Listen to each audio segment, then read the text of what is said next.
Welcome, deep divers.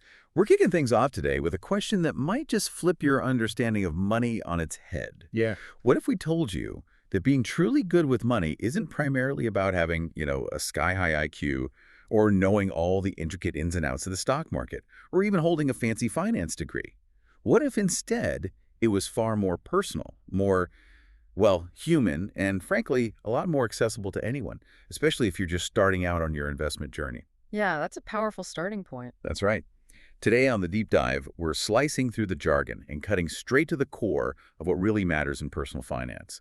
We're embarking on this fascinating journey inspired by Morgan Housel's brilliant book, The Psychology of Money: Timeless Lessons on Wealth, Greed, and Happiness. And look, this isn't about complex algorithms or trying to predict market movements, okay? Instead, it offers this really refreshing, human-centered perspective on money that I think is just absolutely perfect for many of you who are just starting to dip your toes into the investment waters. Definitely. It feels much more grounded. Our mission for you today, then, is to unpack the most important nuggets of wisdom from Housel's work. Think of it as offering you a powerful shortcut. You'll gain a foundational understanding of the behaviors, the mindsets that truly drive financial success. You're going to walk away from this deep dive with a much richer sense of not just what to do with your money, but critically how to think and behave around it. And that's the kind of powerful head start that, honestly, even some seasoned investors surprisingly miss out on. And what's truly liberating about House's message, I find, is his argument for what he calls a sensible and reasonable approach to money. He really champions an approach that deeply accounts for our very human emotions, right? And the unpredictable stuff that life constantly throws at us. He believes this is far, far more valuable than a purely rational, a spreadsheet-driven one. It's a shift from finance being this abstract numbers game to something deeply grounded in our daily lives, our psychology, and every decision we make. It really asks us to consider the messy, often irrational human element in all our financial choices. Okay, I love that. So let's dive straight in by challenging some of that conventional wisdom. We're going to redefine what financial success even means, because Housel's perspective, well, it might just surprise you. So we just hinted at it, but let's really lean into Housel's core argument here. He fundamentally challenges what many of us have been taught, or maybe just assume about financial success. That whole idea that you need to be a math whiz or some kind of prodigy with numbers. Housel explicitly states that financial success has less to do with intelligence or knowledge and more to do with behavior.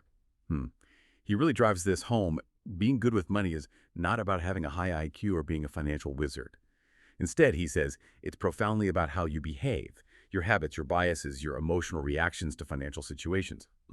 What makes this feel so counterintuitive for many people, especially maybe someone new to investing? Well, it's counterintuitive precisely because the financial world, the media, often lionizes the smartest guys in the room. Right. We tend to imagine the successful investor as this brilliant analyst, crunching data at lightning speed, making these genius moves. But history is just absolutely littered with examples where average intelligence, maybe, coupled with extraordinary emotional discipline, has consistently outperformed sheer raw brilliance. Housel's point is that your emotional intelligence, your EQ, often trumps your IQ in the market. And that, I think, is a total game changer for new investors. Yeah, absolutely. It means you don't need to feel intimidated by all the complex financial jargon or by the perceived genius of market professionals who, let's face it, sometimes seem to speak a different language.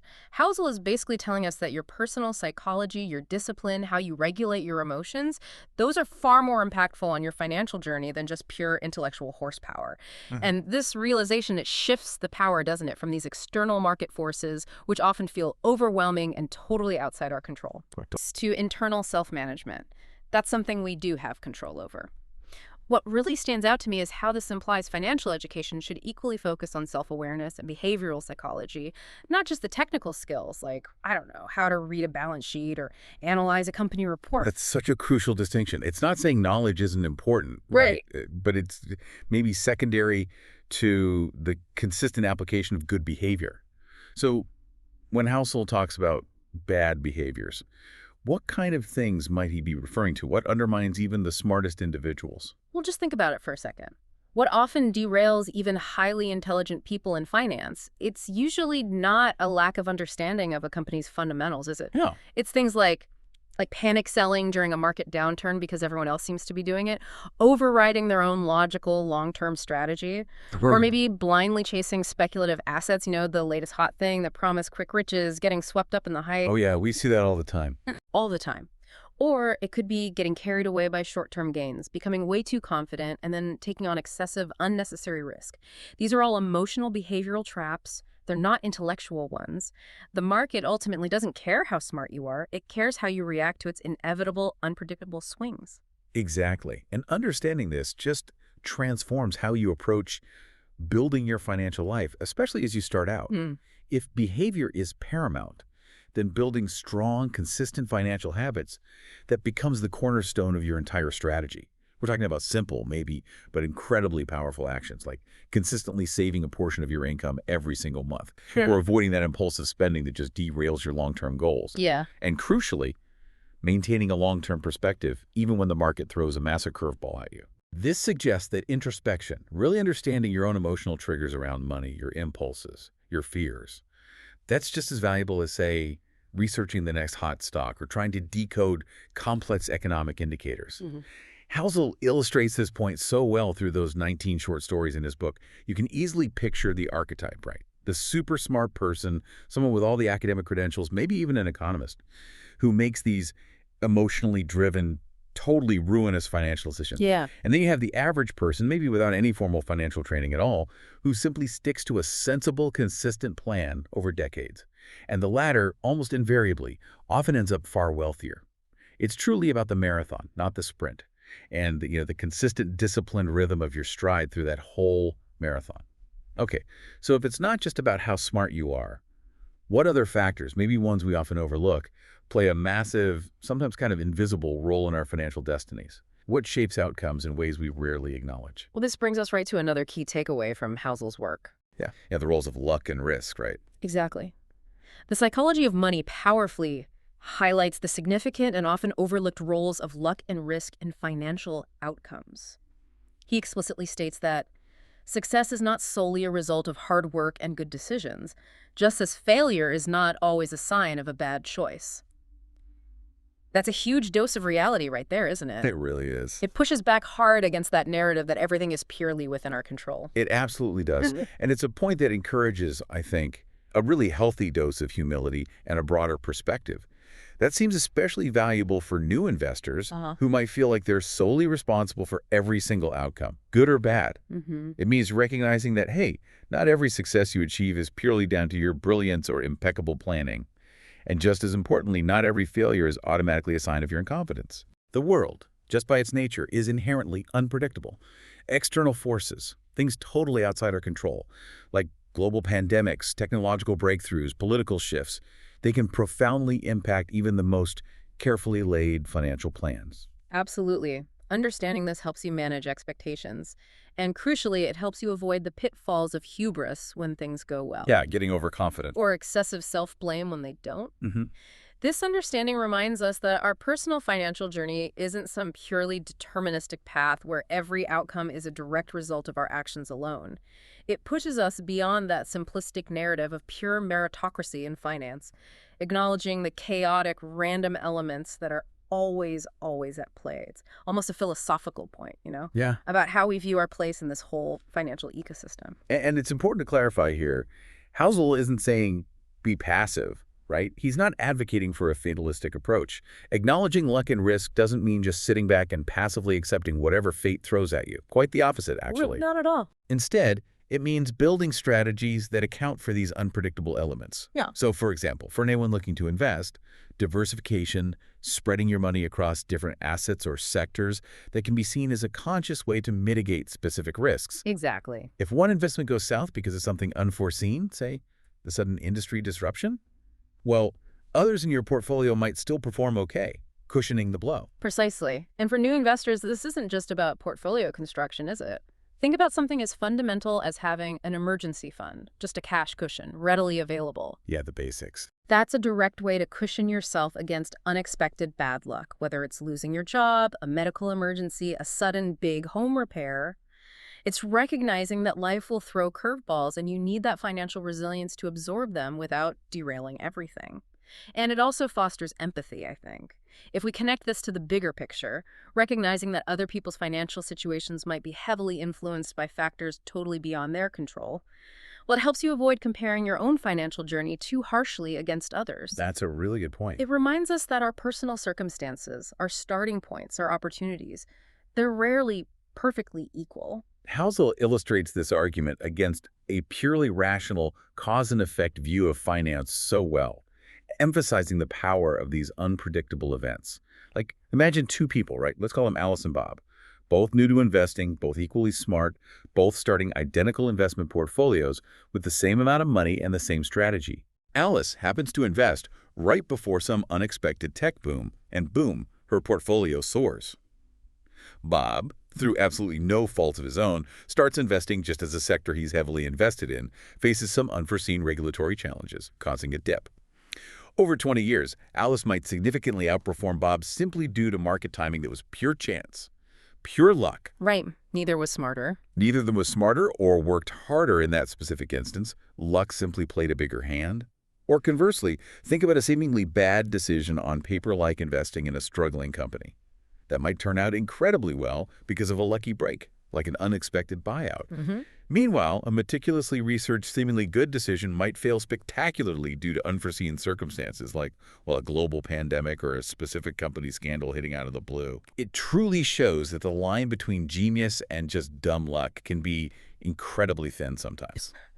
So, okay, if behavior is key, and these external forces like luck and risk definitely play their part, how do we actually build something concrete, something lasting in our financial lives? How do we take those initial steps, especially as new investors, and turn them into something significant over time? Well, this leads us naturally to one of the most powerful concepts in all of finance. Ah, the magic word. Compounding. You got it. Section 2, the cornerstone of long-term growth. Yeah. And first up, the magical engine, the power of compounding. Yeah. Housel, and frankly, almost every financial expert worth their salt from Einstein onwards stresses this, the magical engine, the power of compounding. Housel stresses the importance of long-term investing and the magical effect of compounding. But here's the critical caveat he adds, and it ties right back to our first point about behavior. He says, for compounding to work, you must have the discipline to stay in the game and survive market volatility without giving up. It's not just about knowing what compounding is. It's about having the grit to do it consistently. Compounding is often called the eighth wonder of the world for a very good reason. And it's a concept that absolutely every new investor needs to grasp, not just intellectually, but like deeply, viscerally. It's the process where your initial investment earns returns, right? And then those returns themselves start earning further returns, leading to this exponential, almost unbelievable growth over long periods. Like that snowball analogy. Exactly like the snowball rolling down a hill. That's the perfect analogy. At first it's small, and it grows pretty slowly. It seems insignificant. But the bigger it gets, the more snow it picks up with each turn, and the faster and faster it accumulates. Your money does the same thing. Your initial gains start earning their own gains too, creating this powerful accelerating effect. For you, just starting out, understanding this is vital because it underscores the immense power of beginning early. And maybe even more importantly, being patient. Patience is hard. It is, but the real magic isn't necessarily in trying to find the highest, fastest return in the market. Often it's simply in letting time, consistent investment, and this compounding effect work their wonders over decades. That snowball analogy is great because it highlights that slow start and then the eventual explosive growth. But then Housel throws in that crucial discipline aspect. That's where behavior, which we talked about right at the start, comes right back into play, doesn't it? Absolutely. It's about resisting that powerful, often really emotional urge to pull your money out during market downturns. Which feels like the safe thing to do. It feels safe, but it locks in losses. Or resisting the urge to chase those fleeting trends that promise quick gains, but, let's be honest, rarely deliver long-term value. It's about consistency and resilience, rather than trying to be brilliant or time the market perfectly with every single investment decision. When Housel talks about surviving market volatility, what kind of events does he mean? What do new investors need to be ready to survive psychologically? He's referring to the inevitable stuff.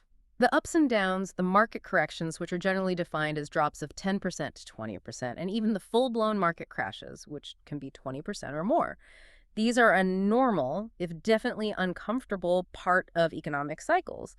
They aren't anomalies, they're features of a functioning market, believe it or not. Right. They happen. They happen. The goal, as Housel suggests, isn't to try and predict or avoid these storms entirely because, honestly, that's nearly impossible and often leads to missing out on the eventual recovery, which is where a lot of gains happen. Instead, it's about building your financial ship robustly enough to weather them, to stay anchored. Because as the old saying goes, time in the market beats timing the market. Always. The compounding effect works best when it's uninterrupted. So for a new investor, this might mean thinking about allocating a good portion of your funds to broad market index funds. These inherently diversify your risk and allow you to capture the market's overall long-term growth rather than trying to pick individual winners, which can be much more susceptible to that short-term volatility he talks about. It's truly amazing when you see the numbers, how small, consistent actions over a long period can lead to genuinely extraordinary results. It really transforms saving from what might feel like a chore or like you're depriving yourself Yeah. into a financial superpower. Yeah. Let's make this really tangible for a moment. Imagine putting aside a relatively small sum regularly, say just $100 a month, starting in your 20s. Now, compare that to someone starting the exact same amount, $100 a month, but waiting until their 40s. Big difference. Huge. Even if both earn a modest average annual return, let's say 7%, which is historically reasonable for broad markets over long periods, the person who started in their 20s would have a staggering amount more decades later. Why? Because of compounding. All those extra years. Exactly. The money they invested in their youth had 2 whole extra decades to earn returns on its returns. This isn't just theory, it's a verifiable financial phenomenon. But it requires that one key ingredient from you: time and unwavering consistency. So that's why starting early, even with tiny amounts, is probably the single best piece of advice for any new investor. Absolutely. Get that snowball rolling as soon as possible. Okay, so compounding helps you grow your money over time. But actually keeping that money, preserving it, that's a completely different challenge altogether, isn't it? It requires a distinct set of skills. That leads us perfectly into the next point. The two sides of the coin. Getting wealthy versus staying wealthy. This is a point I find incredibly insightful and maybe not talked about enough, especially for new investors. Housel posits that the skills required to acquire money are different from those needed to keep it. Oh. He explains that getting money often involves risk and optimism, which makes total sense, right? You have to be willing to take some chances, believe in the future to grow significantly. But then he says keeping it requires humility, a degree of paranoia, and frugality to avoid losing it all. How do these two sets of skills diverge so dramatically? It seems almost contradictory. It does seem contradictory, but it's profoundly insightful because it highlights a really common blind spot, especially for people just starting out who are focused solely on accumulation. Many people focus intensely, maybe obsessively, on how to make a killing or get rich quick, often by taking on what turns out to be excessive risk. But Housel highlights that the financial journey doesn't magically end once you've accumulated a significant amount of wealth. In fact, that's when a new phase begins. The very qualities that helped you build the wealth, like that willingness to take calculated risks, an optimistic outlook on future growth, maybe even a bit of youthful fearlessness. Yeah, that go-for-it attitude. Exactly. Those can actually become liabilities when it comes to preserving that wealth. Staying wealthy demands a different, often quite opposite set of virtues. It requires, as he says, a humble recognition of market uncertainties and, frankly, your own limitations. You don't know everything. It requires a healthy, almost paranoid vigilance about potential losses, not recklessness, but a cautious awareness. And it requires the kind of steadfast frugality that prevents lifestyle creep from slowly eroding your hard-won gains. Lifestyle creep. The silent killer. It really is. What's fascinating here is that it tells us our financial skill set needs to evolve as our net worth grows. You can't just keep playing offense forever. You need to learn defense, too. You can't just keep doing the same things that got you there. That's a great point about evolving skills. So for someone just starting out, this means cultivating some foresight right from day one, recognizing that while early-stage risk-taking can be important for growth, maybe investing in a growth stock versus a slow and steady bond, it should always be balanced with an eye towards future preservation. Right from the start. It's about building a sustainable financial life from the get-go, rather than just chasing those high-growth returns that might be flashy but might not last. It also serves as a crucial warning against that common trap of equating success in acquiring money with some kind of invincibility, which can lead to really catastrophic losses down the road. We've all heard those stories, haven't we? People who make a lot of money very quickly and then, boom, lose it just as fast. Absolutely. Consider the classic narrative, maybe slightly exaggerated, but illustrative. Think of a brilliant tech founder, let's call her Sarah. She takes enormous risks, works those insane 100-hour weeks, builds this thriving startup that she eventually sells for hundreds of millions. Her getting rich skills were clearly off the charts. Audacious vision, relentless execution, high tolerance for risk, top notch. She nailed it. But then, after the sale, maybe she immediately spurges. Private jet, multiple mansions, starts investing heavily in overly speculative ventures based purely on gut feelings rather than solid due diligence. She lets her guard down, confuses her startup success with some kind of general investment genius, and within a few years, poof, much of her fortune is gone. Happens too often. Contrast this with David. Maybe he achieved wealth through a steady career progression and smart, diversified investing over many years. Having achieved wealth, he maintains a relatively modest lifestyle, diversifies his investments carefully, remains vigilant against financial pitfalls, never lets his guard down completely despite his success. He might still take calculated risks, but they're truly calculated with an eye towards preservation, not just pure accumulation at any cost. Housel's message is crystal clear. The celebratory phase of getting rich must be followed by a disciplined, almost defensive phase of staying wealthy. It's about not letting success breed that dangerous complacency. That's such a vital lesson. So, okay, if the skills of accumulating and preserving wealth are distinct and they require these different mindsets, what is the ultimate goal then? What is the true dividend that money can and maybe should provide for us, especially for those of us just beginning this journey and figuring out our why? Now we get to the really profound part, I think. Section 3, the true dividends of money. And this first point is perhaps one of the most powerful insights from Housel's book, and it's definitely one that resonates deeply with me personally. Yeah. He argues, quite simply, that the greatest dividend money can provide is the control it gives you over your time. Right. He really elaborates on this, saying, true wealth is about having the freedom to do what you want, when you want, with whom you want. Yeah. Wow, that just hits differently than talking about net worth figures or the size of your investment portfolio, doesn't it? It really does. It reframes the entire purpose of financial accumulation. It fundamentally reframes it. And it's a perspective that is incredibly empowering, I think, especially for new investors trying to find their motivation. It's not about accumulating more stuff necessarily or about reaching a particular number in a bank account just for its own sake, but rather it's about accumulating freedom, options, autonomy. For you, just starting your investment journey, this provides such a powerful motivator that goes way beyond mere financial figures on a screen. It encourages you to think deeply about why you're investing in the first place. What's the end game? What's it for? Exactly. Is it to buy options for your future? To reduce the stress that often comes with financial insecurity? To spend more time on meaningful activities, maybe with loved ones, or pursuing passions that truly enrich your life? It makes money a powerful tool for a richer, more fulfilling life, rather than letting it become an end in itself. And if we connect this to the bigger picture, this is a profound psychological shift. It aligns your financial goals directly with your deepest personal values. It means money is serving you, not the other way around. Absolutely. Yeah. And if control over your time is truly the highest form of wealth, then maybe every financial decision we make should ideally be weighed against this ultimate goal. For a new investor, this is such a powerful lens to look through. Yeah. Okay, does buying this new gadget or upgrading to a bigger car truly enhance my freedom? Or does it actually commit me to more work, more stress, more financial obligation just to pay for it and maintain it? That's the question. Does this particular investment strategy align with my long-term desire for flexibility and autonomy, or does it lock me into something that requires constant, stressful oversight and worry? This perspective could be a powerful antidote to that whole golden handcuffs phenomenon, right? Yeah.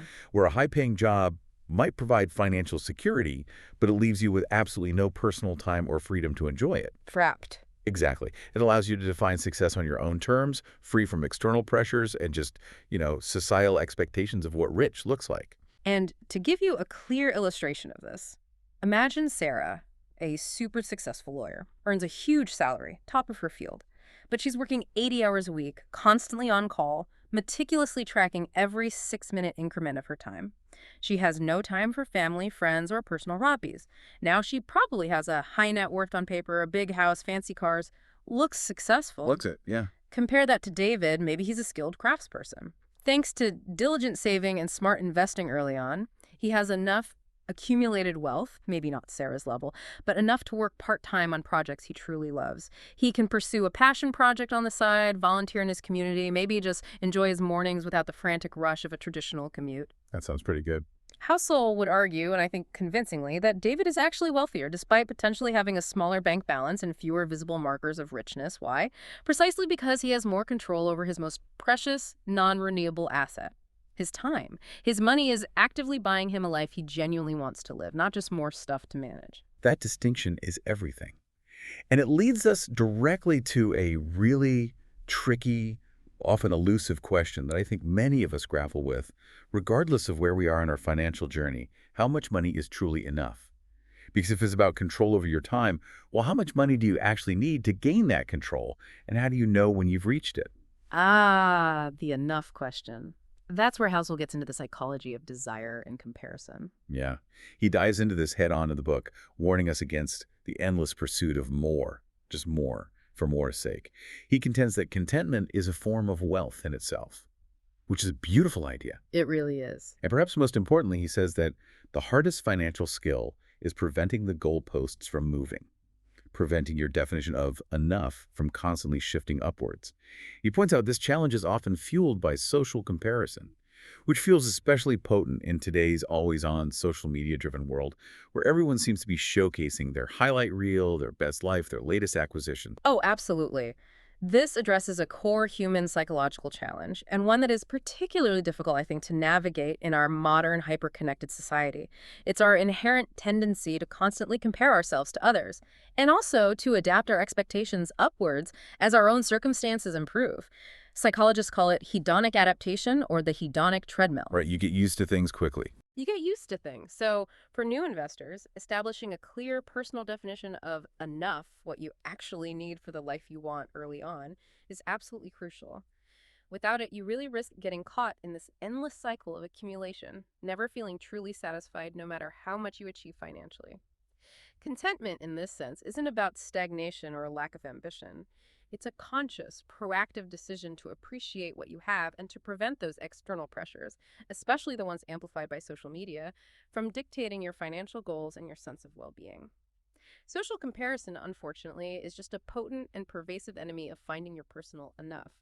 It creates this illusion that you always need more because someone else appears to have more often without showing the debt, the stress, or the compromises behind that shiny facade. It's so true. That enough problem is just pervasive, isn't it?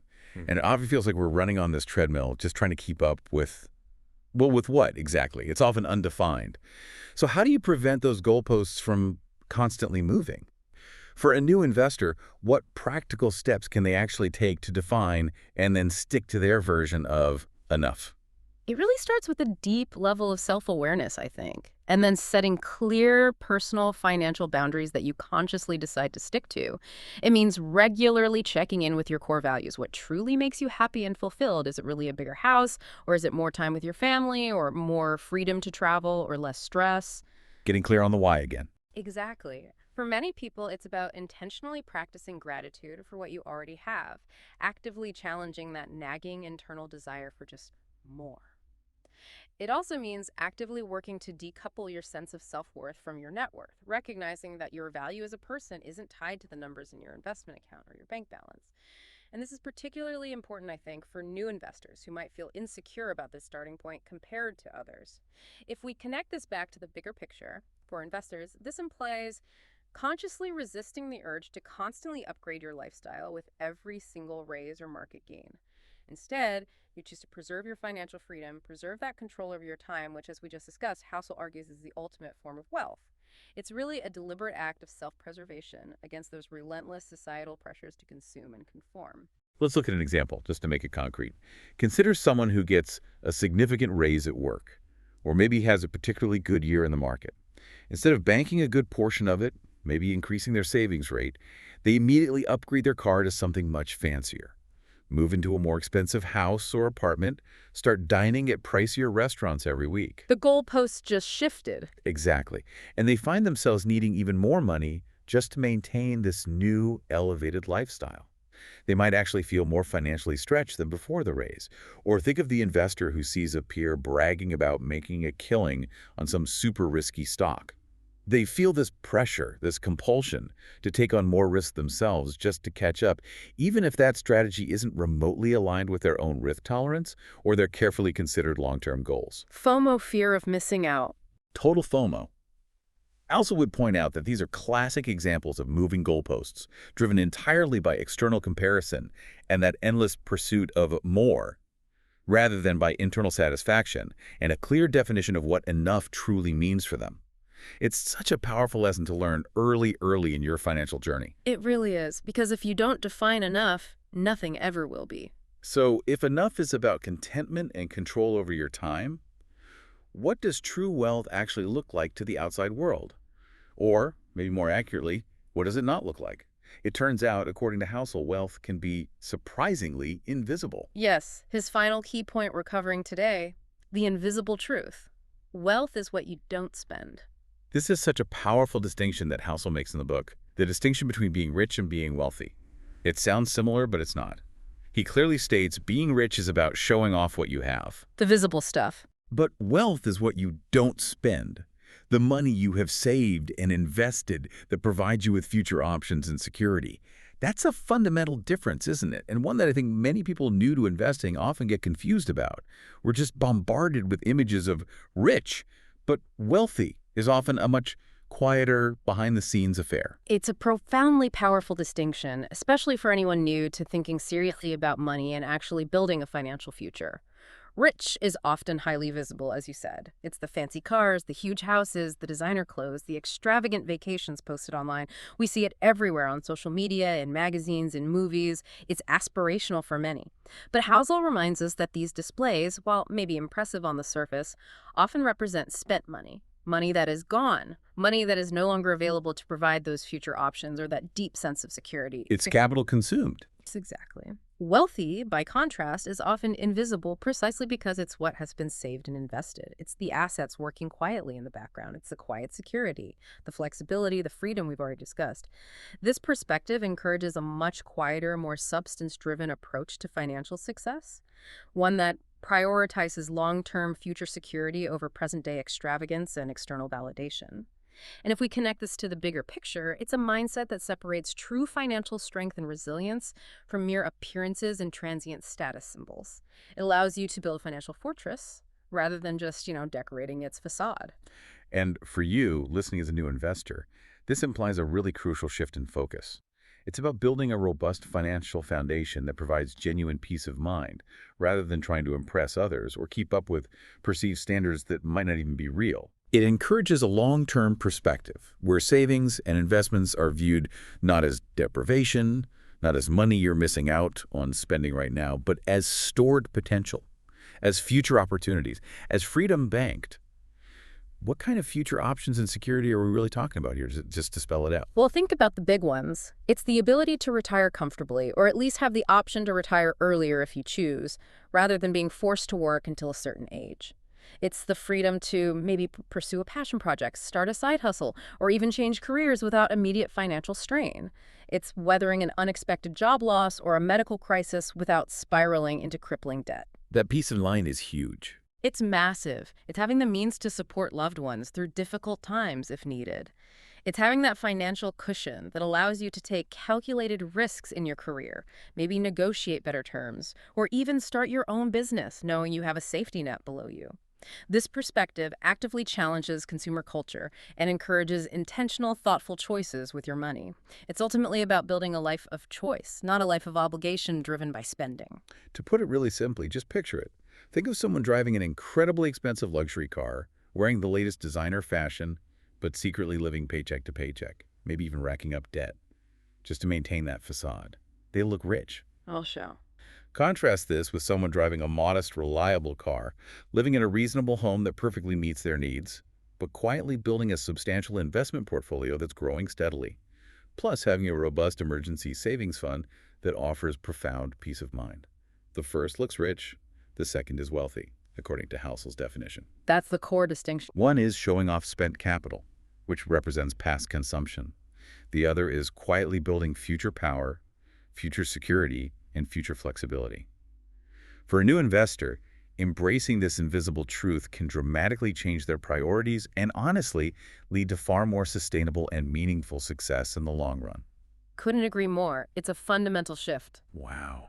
We've covered a lot of ground today, really unraveling the core psychological principles behind financial success, drawing heavily from Housel's wisdom, especially for those of you just embarking on your investment journey. It's been a great exploration of these ideas. So let's recap quickly. We've taken a deep dive into the psychology of money, revealing that your financial journey is far less about complex equations and trying to outsmart the market, and far more about your behavior, your understanding of the unpredictable roles of luck and risk, and your long-term discipline.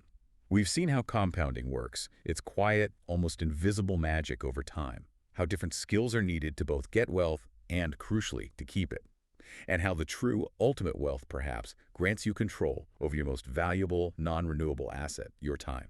And remember, finding enough is a deeply personal journey, not some endless external race fueled by comparison, and true wealth is invisible. It's what you don't spend. And for you, just starting out in this exciting, yet sometimes maybe daunting world of investment, these insights offer such a unique and powerful foundation. Before you even get bogged down in deciding which specific stocks to buy or what market trends to follow, understanding these human-centered principles really sets you up for lasting success and hopefully true financial freedom.